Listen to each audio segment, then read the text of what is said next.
My phone vibrated, a single sharp buzz on the cool quartz island. It was such a small, ordinary sound, but it turned out to be the trigger that detonated my life. I glanced at the screen. No greeting. No, "Hey Nora." No hint of warmth. Just a blunt, sterile line of text in the family group chat. "We require space from you. Please cease all contact immediately." That was it. Phrased like a corporate memo. A steel door slamming shut in my face. My mother, my father, my sister Chloe. A unanimous verdict. I stood in my silent kitchen, the phone in my hand feeling like a cold, dead weight. It was the device that had just served me my own eviction notice. I didn't burst into tears. I didn't let out a scream. I didn't start furiously typing a long, pleading response, demanding to know what I'd done wrong. They counted on me chasing them. They were sure that reliable, desperate Nora would spiral into a panic, apologizing for some transgression I hadn't even committed, but I didn't. Instead, a strange, hollow certainty settled deep in my bones. I composed a single sentence in reply. It would be the last thing I ever wrote to the people who brought me into this world. They wanted space. I was about to give them a black hole of it. Before we get into the details, do me a favor and hit the like button, subscribe to the channel, and let me know in the comments, where in the world are you tuning in from? For as long as I can recall, I was the bedrock. In most families, that's a compliment. It means you're dependable, you're solid. But in the Harrison family, being the bedrock meant something else entirely. It meant I was the one they could endlessly quarry without worrying I might crumble. I was a records administrator for the city. My office was a quiet, climate-controlled room in the basement of Northwood City Hall. It wasn't an exciting career. I didn't rush to fires or argue cases in a courtroom. I managed digital archives. I made sure property deeds were filed correctly. I ensured that historical data was preserved and accessible. I adored that job. I loved its quiet precision. I loved that data didn't have ulterior motives. If a database query returned an error, there was a logical reason you could track down, diagnose, and resolve. Data didn't gaslight you. It didn't smile while quietly picking your pocket. My life outside the office was equally orderly. I had a small condo 15 minutes from my work. My mortgage was paid on the first of every month. My car was meticulously maintained. My houseplants were watered every Saturday. I was 35 years old, and from the outside, I was a moderately successful, if unexciting, adult. To my parents, Susan and Robert, my stability wasn't a mark of success. It was a sign of availability. It meant I possessed a pool of resources they could dip into whenever their own brand of chaotic living led to another shortfall. My mother had a signature phrase. She wielded it like a judge's gavel. "Family looks after family, Nora." She'd say it with her eyes wide and pleading. It had a noble ring to it, like something you'd see embroidered on a throw pillow. But in our family, the verb to look after was a one-way street. It flowed from my life into theirs. My father, Robert, had a more heavy-handed technique. He used guilt as his primary tool. "Don't forget who put a roof over your head," he'd say, his voice low and solemn. Usually when I showed the slightest hesitation about covering yet another expense that had nothing to do with me. "We gave up everything for you girls. We worked ourselves to the bone. Now that you're doing okay, you act like you're too good for us." I never thought I was better than them. I just wanted my life to be my own. But the guilt was a powerful anesthetic. It was a thick, scratchy wool blanket I'd been wrapped in since I was a child. I always felt like I owed them something, a debt that could never be fully settled. And then there was Chloe, my younger sister by 3 years. If I was the steady, predictable, reliable one, Chloe was the sparkler. She was dazzling, charismatic, and in a constant state of self-inflicted drama. She moved through the world as if she were the star of a blockbuster film, and the rest of us were simply the supporting cast, there to ensure her story arc was as exciting as possible. Chloe was the fun one. She was the one my parents gushed about. "Oh, Chloe is starting her own jewelry line on Etsy," my mom would announce proudly. Or, "Chloe is dating a musician. Isn't that wonderful?" They adored her sparkle, but it was my salary that paid for the glitter. Chloe had perfected the art of weaponized incompetence. She didn't just stumble. She collapsed in a way that made you feel like a villain if you didn't rush to her aid. I remember a particular evening last winter. It was sleeting, a miserable freezing rain that made the streets of Northwood slick and treacherous. I had just gotten home from a long day at City Hall. My brain felt fried from staring at databases. All I wanted was to make some tea and fall asleep on the couch. My phone rang. It was Chloe. "Nora, oh my God, you have to help me," she wailed. My stomach instantly clenched. I knew this script by heart. The manufactured panic in her voice was designed to trigger my own. "What is it? Are you okay?" I asked, already reaching for my keys. "I'm stranded. My car just died on the interstate, and the tow truck brought me to this garage. The mechanic says the engine is shot, and it'll be $1,500 to fix. I don't have it, Nora. And I have that big job interview tomorrow, and Mom and Dad said to call you. They're broke until the end of the month." She delivered the entire monologue without taking a breath. I slumped into a kitchen chair, listening to the sleet tap against the window. $1,500. I had the money. It was earmarked for a new furnace as mine was on its last legs. But it was there. "Chloe," I said carefully, "that's a lot of money. I'm saving for a major repair right now." The wailing ceased abruptly. The silence that followed wasn't one of sadness. It was one of ice. "Are you kidding me?"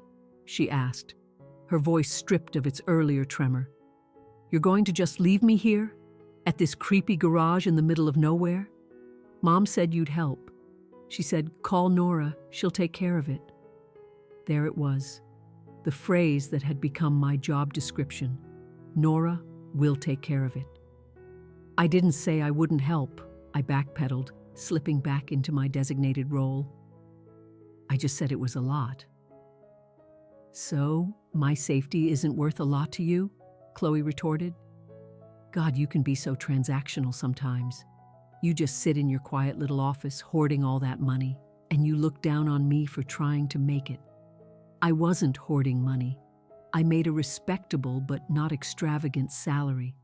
I saved fanatically because I was petrified of becoming like them, always one unexpected bill away from disaster.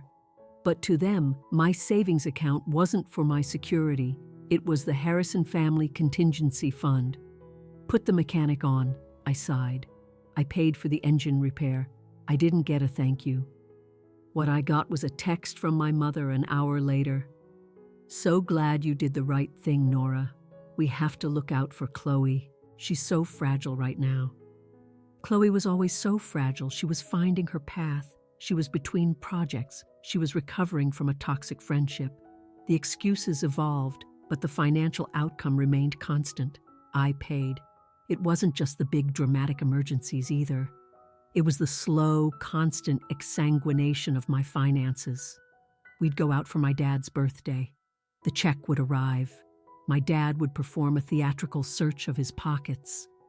"Oh, for crying out loud, I must have left my wallet in my other coat," he'd declare, looking directly at me. "Nora, you got this one, right? I'll zell you." He never zelled me, not once. If I ever mentioned it, I was the bad guy. "It was your father's birthday," Mom would hiss at me in a private text. "You're going to nickel and dime your own father over a meal after everything he's done for you?" So, I stopped asking. I learned to just place my credit card on the tray. I learned that my function within the family was to be the financial lubricant that kept their poorly planned machine running smoothly. I was the system's shock absorber. I took the jolts so they could have a comfortable journey. The most twisted part is, I convinced myself this was a form of love. I genuinely believed that if I was useful enough, if I solved enough of their problems, one day they would love me, truly love me, the way they loved Chloe. I thought if I patched enough leaks, covered enough bills, and diffused enough crises, one day my mother would look at me with that soft, unguarded pride she reserved exclusively for my sister. I thought I could purchase my way into their affection, but I was mistaken. I wasn't buying love. I was renting tolerance. They didn't love me for what I did for them. They tolerated me because of what I provided. And somewhere deep down, in a part of myself I refused to acknowledge, I knew it. I knew it every time I visited their apartment and saw the brand new smart TV they'd bought, even as they complained about being late on the rent. I knew it when I saw Chloe posting photos from a music festival that cost more than my monthly mortgage payment, right after she'd asked me for grocery money. But I was afraid. I was terrified of what would happen if I turned off the tap. If I stopped being useful, would they stop acknowledging my existence altogether? If I wasn't the bedrock, what was I? I was a ghost at my own family table, only becoming solid when a bill needed to be paid. Every Sunday, I'd go to their place for dinner. It was a ritual. I would bring dessert, usually a cake from a nice bakery. I'd sit at their cramped dining table in their perpetually cluttered apartment. The TV would be blaring a game show. My dad would talk about his knee pain or complain about politics. My mom would share gossip about the neighbors. Chloe would recount her latest drama, a manager who didn't appreciate her creative vision, a friend who had betrayed her, a landlord who was being unreasonable. I would just sit there and nod. I would eat the slightly too salty lasagna. I would listen to them complain about how tight money was. Everything is just getting so expensive, Mom would sigh, her eyes flicking toward me. The gas bill was a shocker this month. I don't know how we're going to swing it. The silence that followed would be thick with expectation. They would all study their plates, waiting, and I, conditioned like a lab animal, would eventually break the silence. I can cover the gas bill this month, Mom. Don't you worry. The tension in the room would evaporate instantly. Shoulders would relax. Smiles would reappear. "Oh, Nora, you're such a good daughter," my mother would say, finally making eye contact. "What would we ever do without you?" That was my drug. That tiny hit of validation. You are a good daughter. You are essential. I was starving for their approval, and I was willing to trade my dignity for those tiny crumbs. But the thing about being the person everyone leans on is that eventually, the weight starts to crush you. You begin to develop fractures in your foundation. I didn't see it at the time, but I was already cracking. The reliable, steady, check-writing Nora was operating on borrowed time. I was a bank that was being slowly, methodically emptied, one transaction at a time. And no one, not a single person, was making any deposits. We had a family group chat named the Harrison Hub, complete with a string of heart emojis. For the most part, the chat lay dormant. But when it buzzed to life, my pulse would quicken. I developed an almost Pavlovian response to that specific notification sound, a knot in my stomach, a tightness in my jaw. Because in the Harrison Hub, communication served a very specific purpose. If Chloe posted a new selfie, the chat would light up with praise. "Mom, gorgeous. Look at my beautiful girl." "Dad, a real stunner, Chloe." "Chloe, thanks guys, feeling cute today." If I posted something, like a photo from a hike or a commendation I received at work for a project, The response was muted. Mom. Nice. Sometimes it was just a thumbs up emoji reaction, but the chat was never more active than when a financial crisis was brewing. That's when it transformed from a family chat into a public forum where I was the unspoken solution. The formula was rigid. It began with a vague complaint. Dad, car's making that grinding noise again. Shop says it's the brake calipers. $500. Can you believe it? Then came the dramatic escalation from my mother. Mom, we just don't have it, Robert. We'll have to park the car and I'll have to take the bus. The walk to the bus stop kills my arthritis, but I guess we don't have a choice. Then Chloe would weigh in, applying the emotional thumbscrews. Chloe, Mom, you can't walk to the bus stop in this cold. That's not safe. Then the pregnant pause, the waiting. They would never ask me for the money directly. That was part of the game. They would just lay the problem out like a puzzle on the table and wait for me to solve it. I would stare at my phone, my stomach churning. I knew the choreography by heart. If I stayed silent, the descriptions of their hardship would grow more and more pathetic until I couldn't stand it anymore. Me. I can send the $500, just get it fixed. Instantly, the atmosphere would change. Dad, thanks, Nora, you're a lifesaver. Mom, God bless you, honey. I was so worried.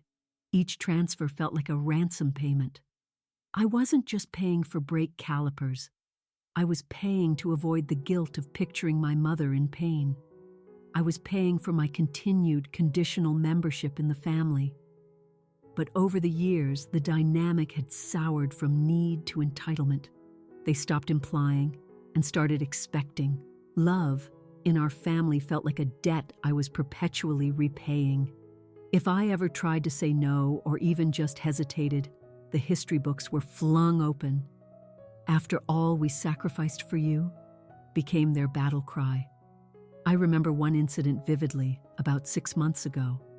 I had been saving for a real vacation, the first in years. I wanted to go to the coast for a week. Just me, the ocean, and a stack of novels. I had booked a little cottage. I was thrilled. I made the mistake of mentioning it at Sunday dinner. I'm going to be away next week, I said with a smile. I rented a little place in Ocean Bluff. The room fell silent. Utensils scraped against plates. Ocean Bluff? Mom asked, her eyebrows arching. That sounds expensive. I found a good deal, I said, immediately on the defensive. And I've been saving up. Must be nice, Chloe muttered into her food. I haven't had a vacation in forever. You went to that music festival last month, I pointed out. That was for a friend's bachelorette party. I didn't even pay for the hotel, Chloe snapped. It's not the same. You're going to a private cottage. Well, Dad said, wiping his mouth, I'm glad to see you have that kind of disposable income, Nora, especially since our furnace is on the fritz and we're using space heaters to keep from freezing. I froze. They hadn't said a word about the furnace. I didn't know the furnace was broken, I said. It just started acting up, Dad said. We were going to talk to you about it, but since you're spending all your money on fancy trips, we didn't want to bother you. The manipulation was so blatant it was almost breathtaking. Fancy trips. It was an off-season rental that cost me $900 for the week. How much is the furnace repair? I asked, my voice flat. About $700, Dad said. I looked around the table. Mom looked sorrowful. Chloe looked resentful. Dad looked expectant. I canceled the cottage the next day. I lost my deposit. I sent my dad the money for the furnace. I never got a copy of the repair bill. But 3 days later, I did see Chloe posting photos from front row seats at a concert I knew cost a fortune. I felt sick. Not a physical illness, but a soul-deep weariness. I felt hollowed out. I wasn't a daughter. I was an ATM with a pulse. The only person who seemed to see the dynamic for what it was my Uncle Leo. Leo was my mother's older brother. He was the family outcast, mainly because he refused to participate in their endless charades. He lived a simple life, drove a beat-up pickup truck, and had no patience for nonsense. He'd show up at family events, but would often just sit on the porch, observing. He was the only one who didn't look at me like a line of credit. One afternoon, during a 4th of July barbecue at my parents' apartment complex, I was inside, washing a mountain of greasy dishes. Everyone else was outside laughing and eating hot dogs. I was scrubbing a platter, staring out the window at them, feeling that familiar, bone-deep exhaustion. Uncle Leo came in. He grabbed a soda from the fridge and leaned against the counter. "You didn't eat," he observed. "Not hungry," I lied. "You paid for all this, didn't you?" he asked. I scrubbed the platter with more force. "Just the groceries. Mom was short on cash." Leo took a long sip of his soda, watching me. "Nora," he said quietly. I stopped scrubbing but kept my back to him. "You know this isn't right, don't you?" I turned off the water. "They're my family, Leo. They need my help." "They don't need help," Leo said, his voice not angry, just sad. "They need consequences, and Chloe needs to get a real job." "It's complicated," I said, the automatic defense kicking in. "They raised me. I owe them." Leo shook his head slowly. He walked over and stood beside me. He was a big, weathered man, but his eyes were surprisingly gentle. "Kids don't owe their parents for being raised," he said. "That's the gig.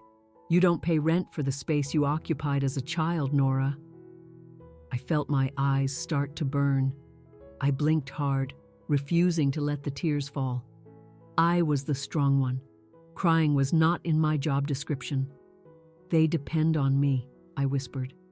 "They depend on your inability to say no," Leo corrected.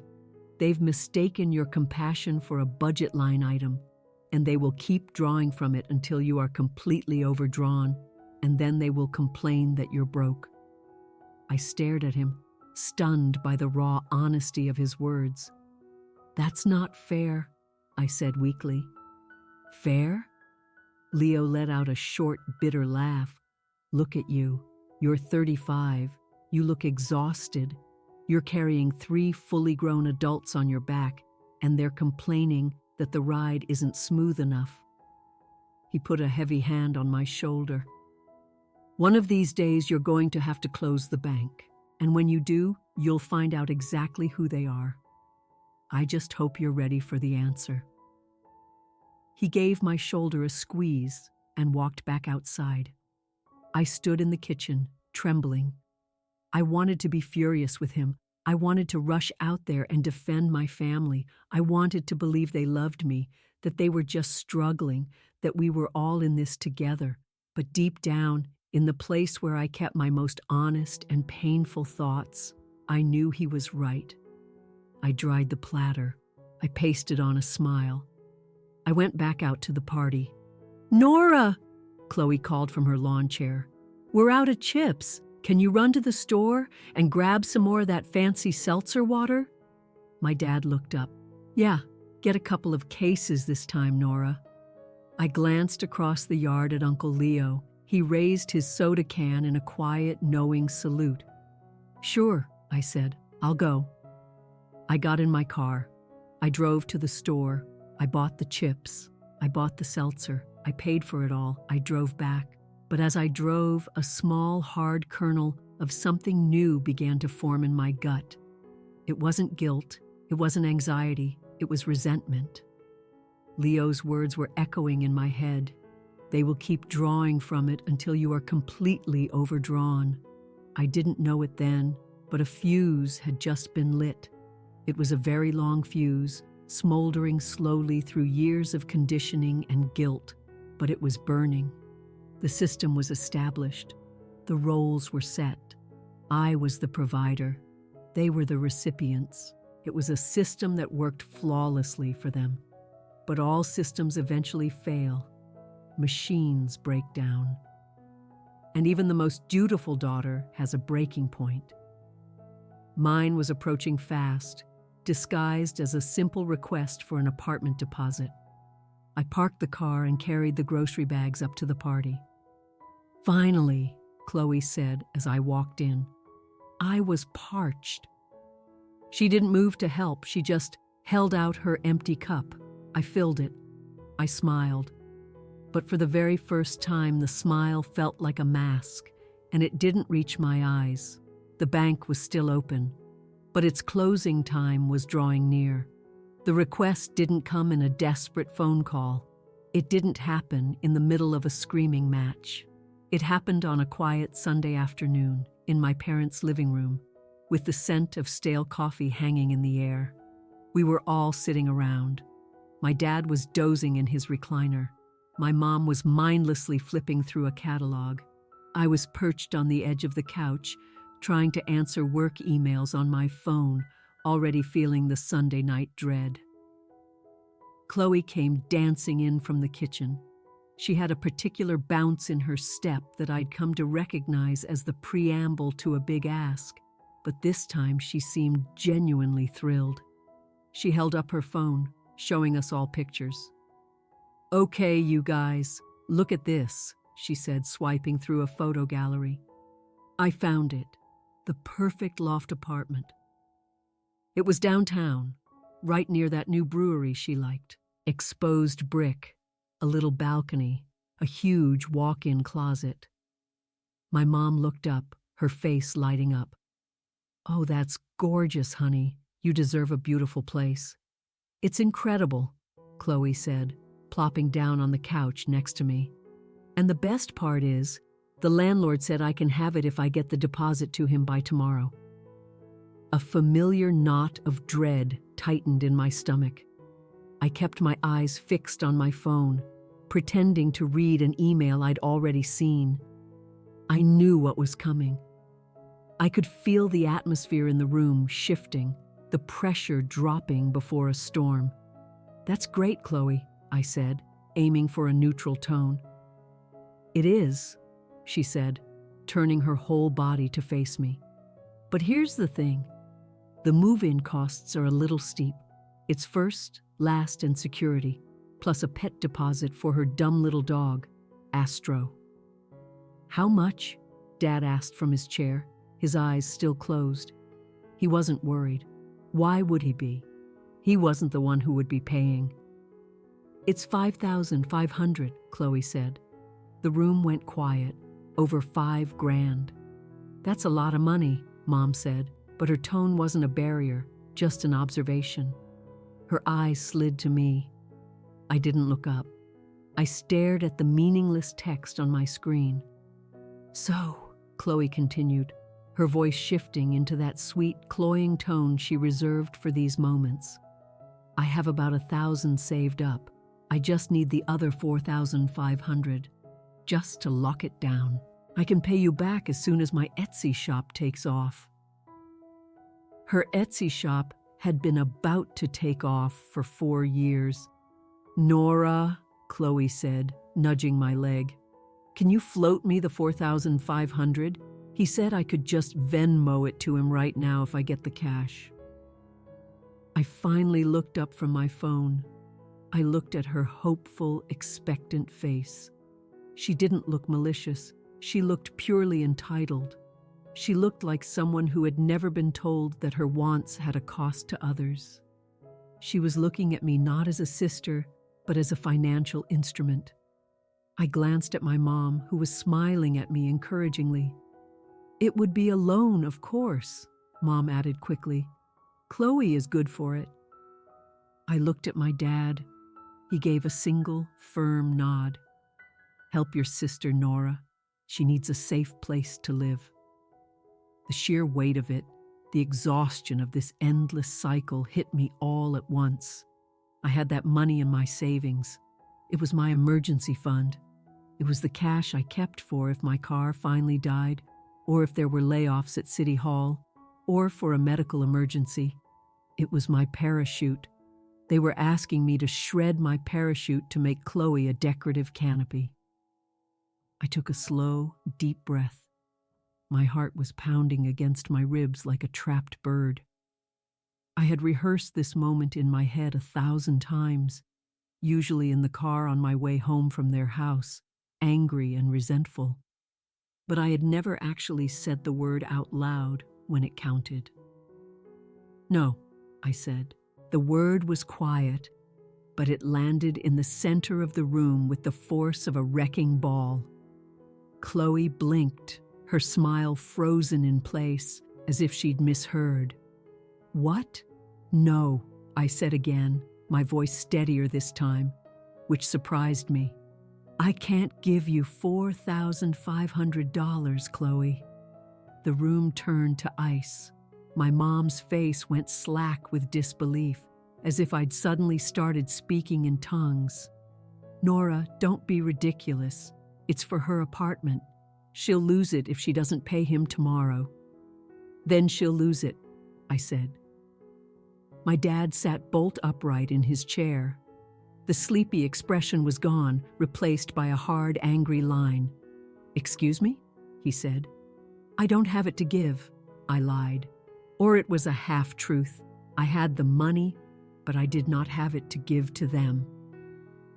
"You just got that cost of living increase at work," Chloe said, her voice turning sharp. "You told us about it. You have it. Why are you being like this?"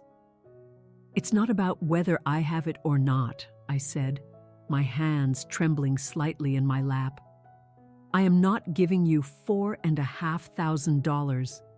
I have my own mortgage. I have my own expenses. I cannot just hand over that kind of money." My dad let out a sharp, aggressive sigh through his nose, a sound that always meant he was done with the conversation. It was his nonverbal way of saying, "Stop being difficult." "Nora," he warned, his voice low, "don't start. We're family. Your sister's in a jam. You have the ability to help. So help!" It was no longer a request. It was an order. I looked at him, at the man who was supposed to be my protector. He wasn't protecting me. He was plundering me. "No," I said for the third time. Chloe let out a harsh, disbelieving laugh. She threw her hands in the air. "You are being so dramatic about this, Nora. It's not that serious. It's just money. You'll get another paycheck in 2 weeks." "It's not that serious." Those 4 words hit me harder than a physical blow. To them, my work wasn't serious. The 40 hours a week I spent meticulously managing city records until my eyes ached wasn't serious. The sacrifices I made, driving a 10-year-old car, skipping vacations, buying store-brand everything, none of it was serious. It was just a bottomless fountain they could drink from whenever they felt thirsty. "It is serious," I said quietly. "It's my life, Chloe. It's the hours of my life I trade to earn that money, and you just expect me to give them to you." "Wow," Chloe said, turning to my mom. "She's being so toxic right now. I was just asking for a favor." "Nora," my mom said, her voice dropping to a disappointed whisper. "I did not raise you to be this selfish. This is ugly behavior. You're being ugly. Selfish. Ugly." The words were well aimed, designed to strike at my deepest insecurities. But a strange thing happened. They didn't land. Or rather, they landed, but they didn't penetrate. The familiar wave of guilt didn't come. Instead, a cold, sharp clarity washed over me. I stood up. I grabbed my purse. "I'm going home," I said. "If you walk out that door," my dad said, pointing a rigid finger at me, "don't think for a second we'll forget this. You are abandoning your sister." "She's 32 years old, Dad," I said. "She's not being abandoned. She just can't afford a luxury loft downtown. Neither can I." I walked toward the door. "Nora!" my mom called out, her voice rising into a theatrical wail. "Come back here and fix this." I didn't look back. I opened the door, stepped out into the crisp evening air, and pulled it shut behind me. I walked to my car, my legs feeling unsteady. I sat in the driver's seat and just focused on my breathing. In, out, in, out. I waited for the world to end. I waited for the guilt to crush me. But nothing happened. The sun was still setting. The traffic was still flowing. I had said no, and the world hadn't stopped turning. It was the first time in my entire adult life I had prioritized my own well-being over their demands. I drove home in a silent daze, feeling a bizarre cocktail of terror and exhilaration. I thought that was the end of it. I thought I had finally drawn a line in the sand, and they would be forced to acknowledge it. I was so naive. I didn't understand that when you try to remove a parasite, it doesn't just let go. It tries to burrow in deeper. 2 days later, I was at work. It was a Tuesday morning. The records office had its usual low-level hum of activity. Keyboards clicking, printers whirring. I was deep into a complicated records reconciliation project, my mind 1,000 miles away, lost in 19th century property deeds. My desk phone rang. I picked it up without thinking. Records, this is Nora. Hi, Nora, this is Mr. Davies from the management office at Riverbend Apartments. My stomach plummeted. Riverbend Apartments was where my parents lived. I had co-signed their lease 4 years ago when they first moved in because their credit was shot. It was a detail I had completely forgotten. I had co-signed, but I wasn't a resident, and I definitely didn't pay their rent for them, at least not directly. "Oh, hi, Mr. Davies," I said, my voice strained. "Is there a problem? Is the rent late?" No, quite the opposite," he said, his tone cheerful. "I was just calling to thank you personally for taking care of that so promptly. I know the late fee was a little steep this time since they missed the grace period, but I really appreciate you updating the auto debit authorization." I froze, my hand clutching the receiver so tightly my knuckles ached. "I'm sorry," I said. "I didn't authorize an auto debit." There was a brief pause. "Well, sure you did," Mr. Davies said, now sounding confused. "Your father called yesterday. He provided us with your updated account and routing number, the one for the credit union, and authorized the payment for this month's rent plus the penalties. He said you were too busy at work to call yourself, so you'd given him the information to pass along." The world seemed to tilt and spin. My credit union account. That was my primary savings. That was the account where the no money lived. My parents banked at a different institution. I had never, ever given them that account number. The only way they could have gotten it was... I thought back to Sunday. I remembered leaving my purse on their couch when I went to use the restroom. I remembered my checkbook was inside. They had gone through my purse. "Mr. Davies," I said, my voice trembling with a rage so intense it felt cold. "How much was the charge?" It was $2,100 total with the fees. $2,100 not asked for, taken, stolen. "Mr. Davies," I said, fighting to keep my voice steady. "I did not authorize that payment. My father took my banking information without my consent." "Oh," Mr. Davies said, his cheerful demeanor gone. "Oh dear. Ms. Harrison, he had all the numbers. I just assumed, you being family and all." "Reverse the charge," I said. "I can't just reverse a processed ACH transfer, Ms. Harrison. It's already cleared on our end. You'd have to take it up with them or report it as fraud to your bank." "But if I reported it as fraud," he didn't have to finish the sentence. "If I reported it, my parents could face criminal charges, bank fraud, identity theft." "I see," I said numbly. "Thank you, Mr. Davies." I hung up the phone. I sat there for a full minute, just staring. The fluorescent lights hummed. My colleagues were working, oblivious. I felt like I was hemorrhaging. It wasn't just about the money. Money could be earned again. It was the violation. They had waited for me to leave the room, opened my bag, and copied down my private financial information. And then, so casually, they had impersonated me over the phone to take what I had explicitly refused to give. They didn't just feel entitled to my money. They felt entitled to my actual identity. I wasn't a person to them. I was a resource to be exploited. I stood up. "I have a family emergency," I told my supervisor. "I have to leave." "Is everything all right?" she asked, her face full of concern. "No," I said. "It's really not." I drove straight to their apartment. I didn't break the speed limit. I drove with a terrifying, precise calm. I needed to get there in one piece so I could look them in the eyes. When I reached their door, I didn't bother knocking. I still had a key, another relic of being the reliable one, in case they ever locked themselves out. I unlocked the door and walked in. They were having lunch. My mom, dad, and Chloe were sitting around their small kitchen table eating sandwiches. A game show was blaring on the TV. They looked up, startled, as I entered. Then, my dad's face hardened into a scowl. "We didn't invite you," he started. "If you're here to apologize for Sunday, you can start by—" "You stole from me," I cut him off. My voice wasn't loud. It was low and shaking. I walked right up to the table.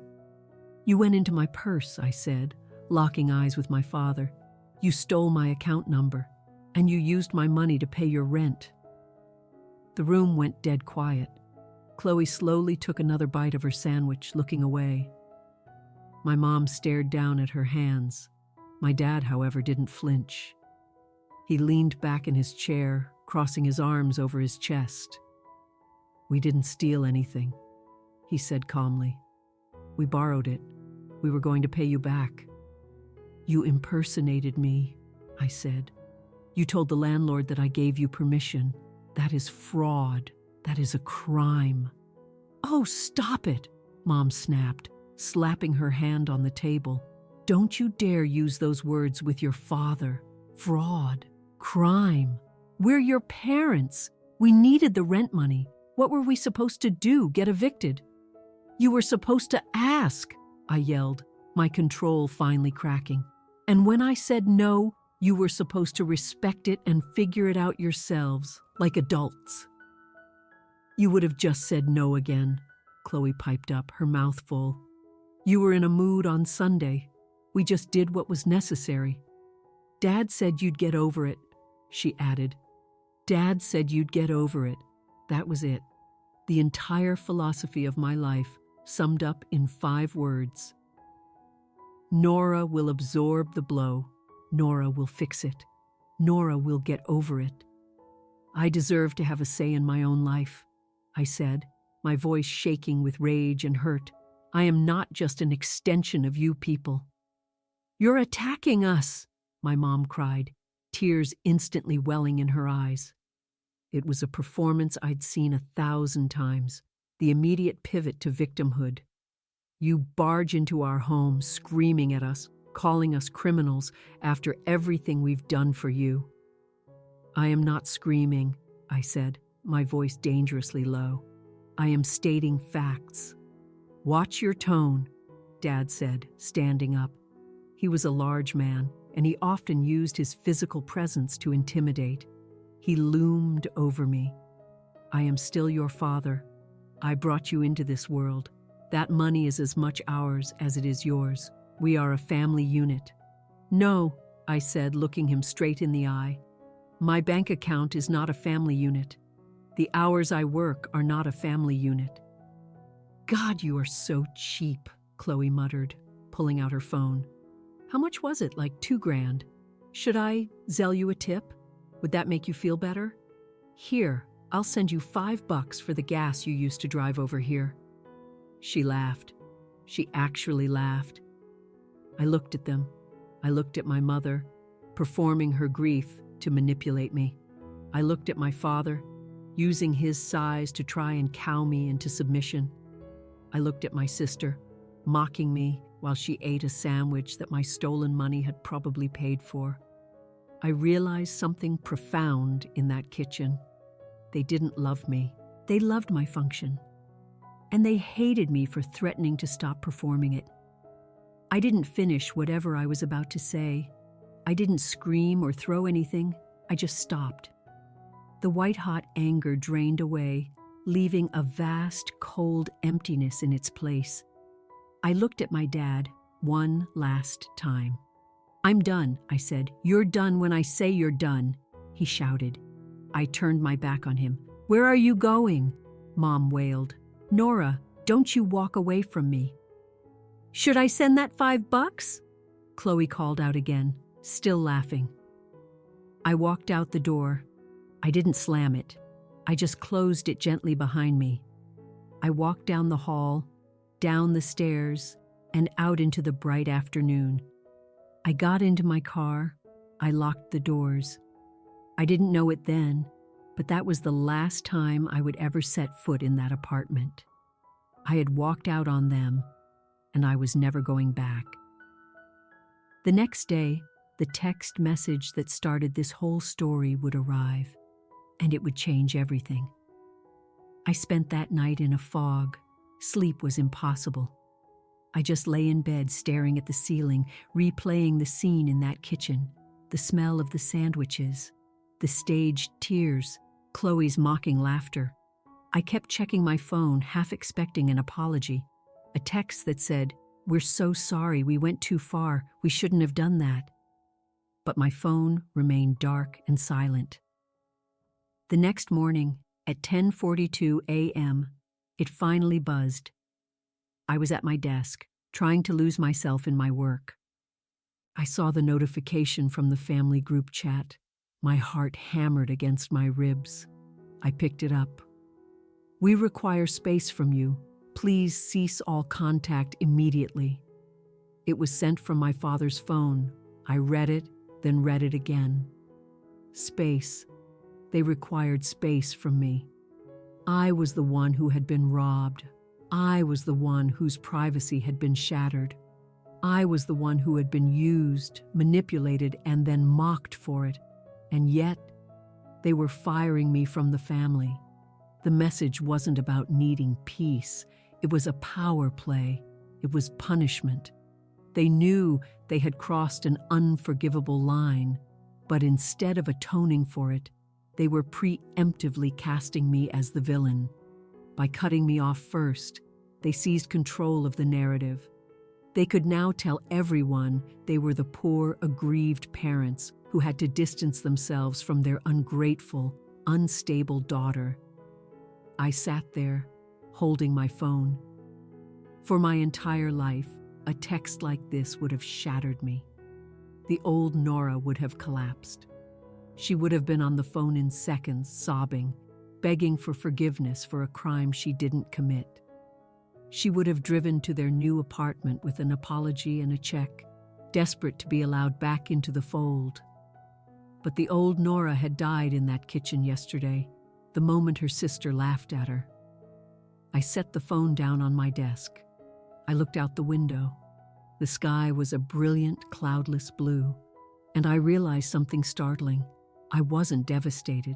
I felt light. I had been living my entire life under the terms of an unwritten, one-sided contract. The terms were simple. I provide, you take. I apologize, you absolve. I work, you spend. And they had just declared the contract null and void. They wanted space. Fine. Uncle Leo called me that evening. His voice was gravelly. "They're telling the whole family you had some kind of mental breakdown," he said, without any preamble. "I figured," I said. I was sitting on my small balcony with a glass of wine. "What's the official story?" "They're saying you showed up at their apartment screaming, made all sorts of crazy accusations about money, and that they had to ask you to leave because they feared for their safety. Chloe is telling everyone you've become unhinged." "Unhinged," I repeated. because I objected to them stealing $2,000 from me. "They're moving," Leo said. I sat up straighter. "What?" "Packing up the whole place. Tonight. They broke the lease. Told the landlord they felt unsafe because of your erratic behavior, so he's letting them out of the contract without penalty. They're moving to a smaller place on the other side of town."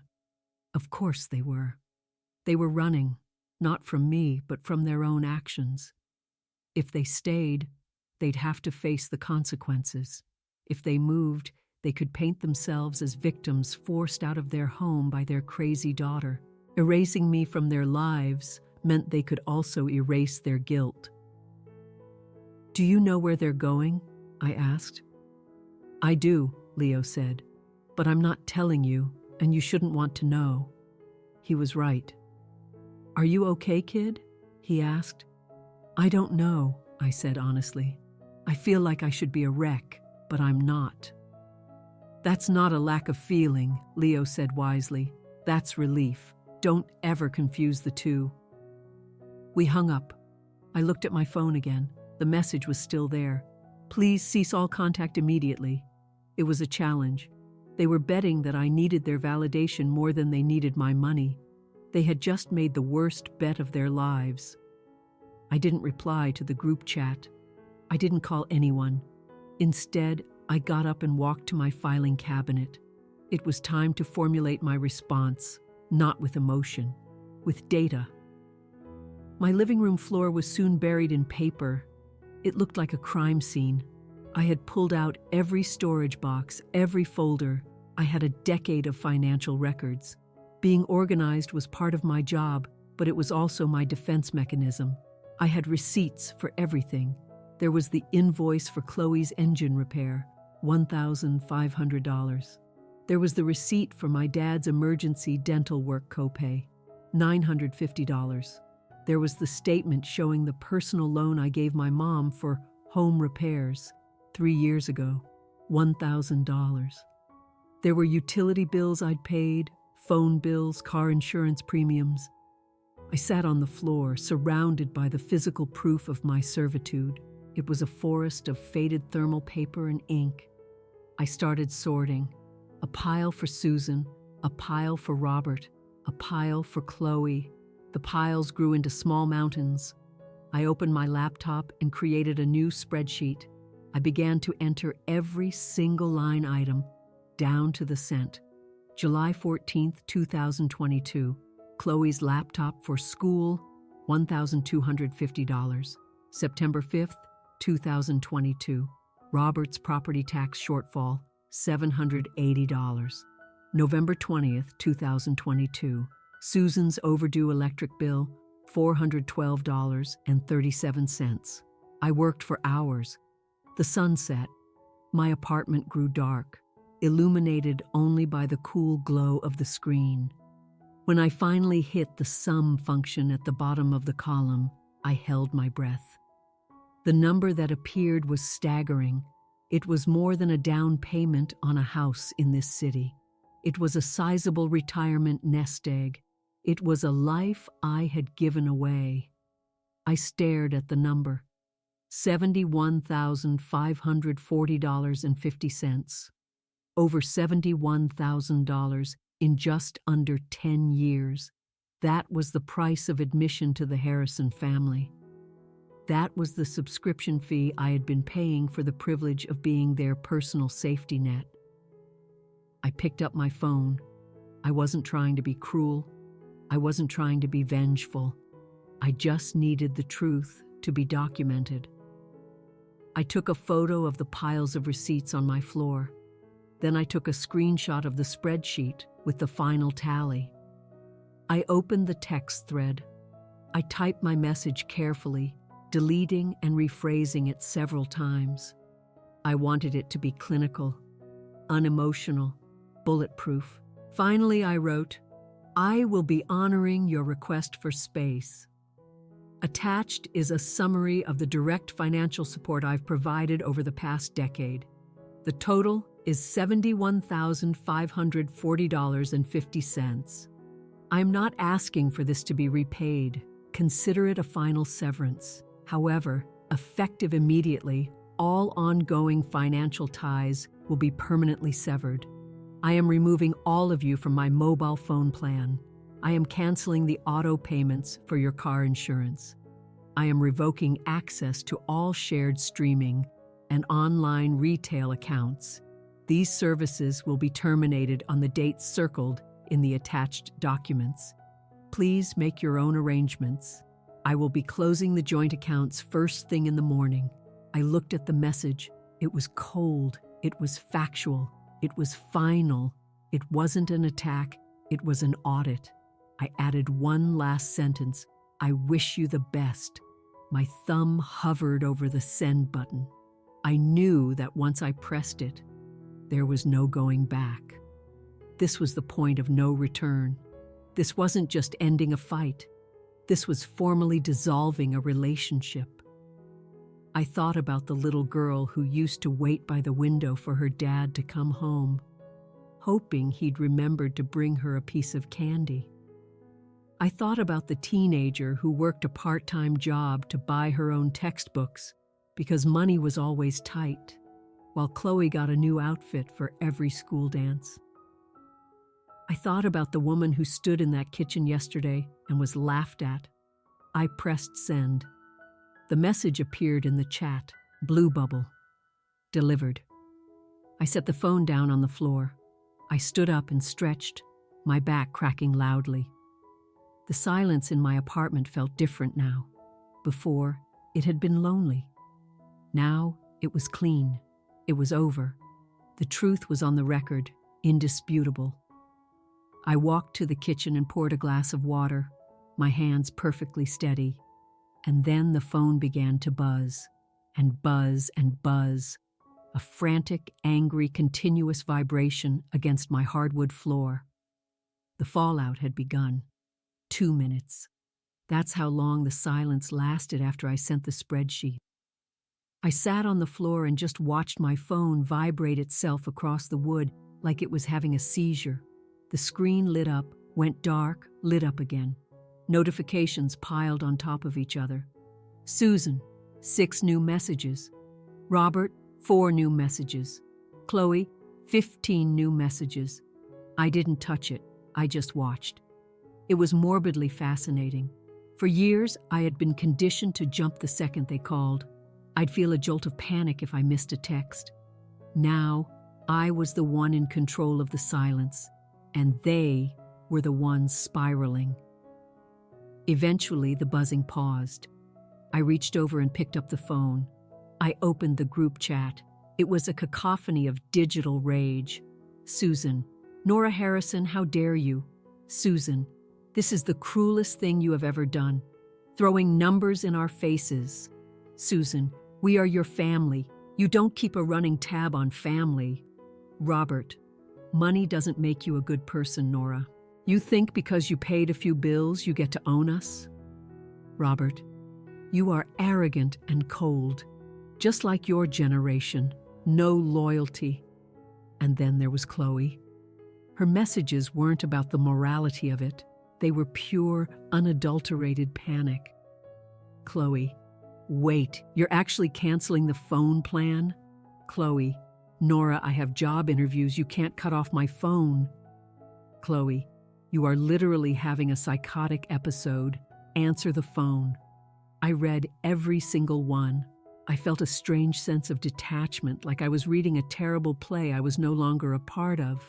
Then the tone began to shift. They must have realized that the fury wasn't getting a response. They must have noticed I wasn't typing back a frantic apology. The threat was real. The messages from my mother changed from outrage to gaslighting. Susan, Nora, honey, please, let's all just calm down. You've misunderstood our text from this morning. Susan, when we said we needed space, we just meant from the arguing. We meant emotional space for things to cool down. We didn't mean for you to vanish. Susan, we certainly didn't mean for you to cut us off. That's just vindictive.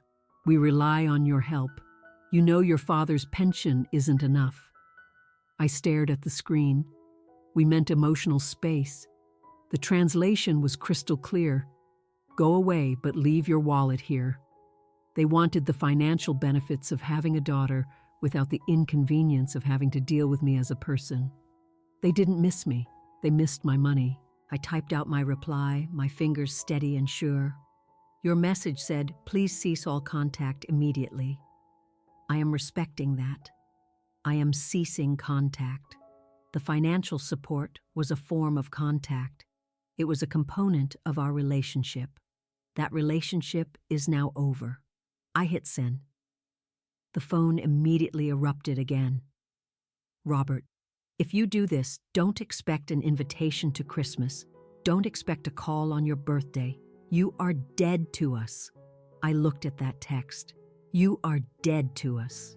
I thought about all the Christmases where I planned the meal, bought the presents, and did the dishes while they relaxed.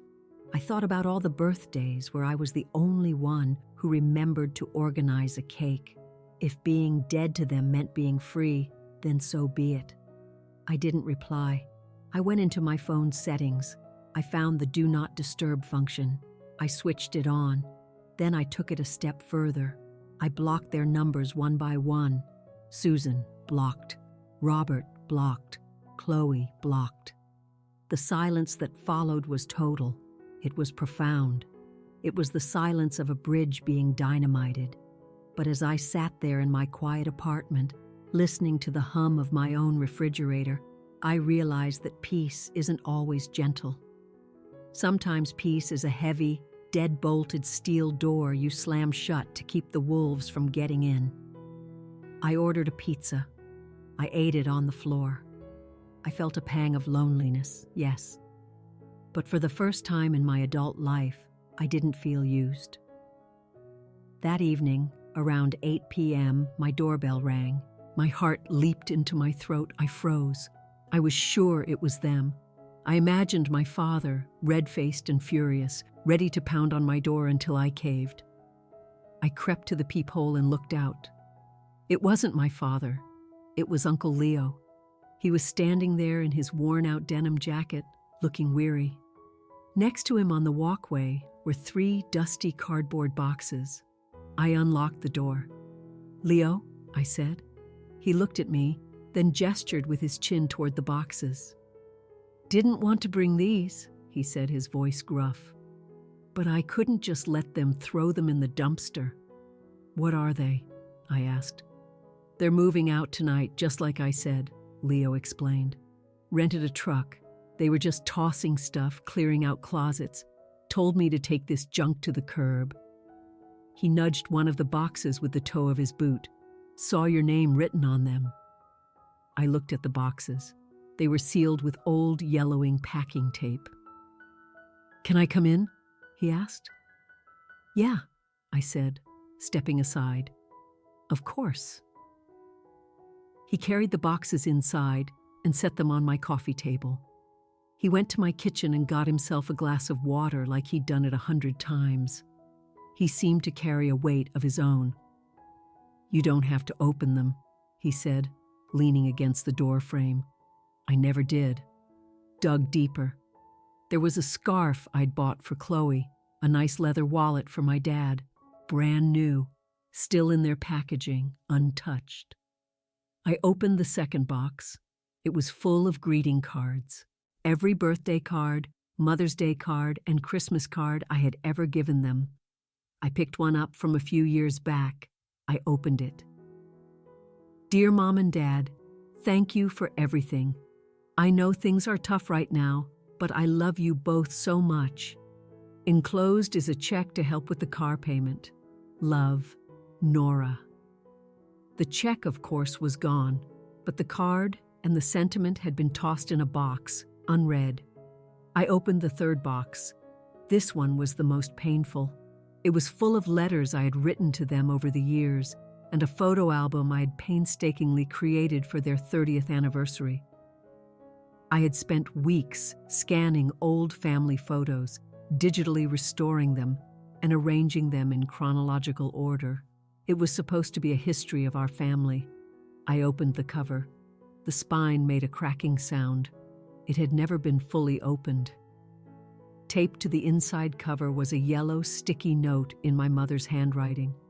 Nora's project, put in storage. I stared at that note. Nora's project, not our family memories, not Nora's beautiful gift, just a project, a task, clutter. I looked up at Leo, tears streaming down my face. I hadn't even realized I'd started crying. They never cared, I whispered, the words feeling like shards of glass in my throat. They never even liked me. Leo walked over and sat beside me on the couch. He didn't try to hug me. He just looked at the sad pile of boxes. They liked what you did for them, Leo said softly. They liked the convenience. They liked the security. They liked the bailouts. But you, the person sitting here right now, no, they never took the time to know her. He finally turned to look at me. And that, Nora, is their loss, not yours. I tried so hard, I sobbed. I tried to be perfect. I thought if I just gave them enough, they'd finally open the gifts. I thought they would finally see me. You can't buy sight for people who choose to be blind, Leo said, and you can't buy love from people who are emotionally bankrupt. He put his arm around me then. It was a clumsy, awkward hug that smelled faintly of sawdust and motor oil, but it was the most genuine physical comfort I'd felt in years. You did more than enough, he said. But you're done now. You hear me? You're done. I looked at the pile of my unopened affection. It was tangible proof. My role was never daughter. It was donor. I wiped my face with the back of my hand. I stood up. Take them, I said. What? Leo asked. Take the boxes, I repeated. Take them to Goodwill or a recycling center. I don't care. Just get them out of my house. Leo smiled, a small, sad, but proud smile. You sure? I'm sure, I said. I don't need the receipts anymore. I know the truth. He nodded. He stood, stacked the 3 boxes, and carried them out into the night. When he closed the door behind him, the apartment felt empty again. But this time, it didn't feel like something was missing. It felt like a malignancy had been removed. I looked at the empty space on my coffee table where the boxes had been. I was free. The next morning, the sunrise felt different. It's a cliché, but it's true. The light slanting across my kitchen floor seemed sharper, clearer. The air in my apartment tasted fresh. I made coffee. I didn't even glance at my phone. I opened my laptop. It was time to complete the administrative tasks of my emancipation. I logged into the utility company's website. Remove authorized user, Susan Harrison. Click. I logged into my streaming accounts. Change password. Log out of all connected devices. Click. I logged into my bank. Cancel recurring transfer to Robert Harrison. Click. With every single click, I felt a weight lifting off my shoulders. I wasn't being cruel. I wasn't being vengeful. I was simply closing and locking doors that should have been shut years ago. My therapist, Dr. Anya, called it reclaiming your agency when I told her about it later that week. You're not just saving money, Nora, she said, leaning forward in her chair. You're reclaiming your time, your energy, your future. For the first time, you are working for yourself. She was right. 2 weeks later, I had coffee with Ethan, a man I had been casually seeing for a few months. I had always kept him at a distance, too drained, too broke, or too consumed with my family's latest drama to let him get close. He noticed the change in me immediately. You look peaceful, he said, stirring his coffee. Your shoulders aren't up by your ears for once. I smiled a real smile. I quit my second job, I said. I didn't even know you had a second job, he said, looking surprised. I was the unpaid CFO for Harrison Family Enterprises, I joked. The pay was non-existent and the management was toxic. He laughed, then he reached across the table and covered my hand with his. His hand was warm and steady. "Well, I'm glad you quit," he said. "I like seeing you happy. It was so simple. I like seeing you happy. No strings attached, no underlying request, just a plain statement of care." I realized I had spent my entire life chasing a painful, complicated version of love, believing the struggle was what made it valuable. I thought if it didn't hurt, it wasn't real. But genuine love, whether from a partner, a friend, or from yourself, isn't a battle. It's a foundation. My family never contacted me again after I blocked them. I heard through Uncle Leo that they were managing. They were in a smaller, less expensive apartment. Chloe had to get a full-time job as a waitress. My dad had to actually learn how to budget his pension. They were surviving. They were figuring it out. And that was the most profound revelation of all. They never actually needed me to save them. They were capable adults. They just preferred using me because it was easier. My sacrifice wasn't keeping them afloat. It was just keeping them comfortable. 6 months have passed since I sent that final text. My savings account is growing. I rebooked that trip to the coast, the one I had canceled. I went all by myself. I sat on the porch of the little cottage, read books, drank wine, and just watched the waves. I didn't feel an ounce of guilt. I didn't wonder if their furnace was working. I finally understood the truth. When a family teaches you that love is synonymous with sacrifice, the bravest and most loving thing you can do is to finally stop bleeding for them. They wanted distance. So I gave them a distance they could never cross. And in that vast, quiet space, I finally found the one person I had been neglecting for 35 years. Me. They wanted distance, so I gave them an entire universe of it. I stopped being their bank, their crisis manager, and their emotional punching bag. And in the silence that followed, I could finally hear my own voice. If you've ever been made to feel guilty for choosing to save yourself, or if you're the one currently buckling under the weight of a family that refuses to stand on its own 2 feet, let this be your permission slip. Put the weight down. It was never yours to carry in the first place. Hit that subscribe button and tell me in the comments where you're watching from. Because healing in silence is still healing, but healing together reminds us we're not alone. Thanks for listening.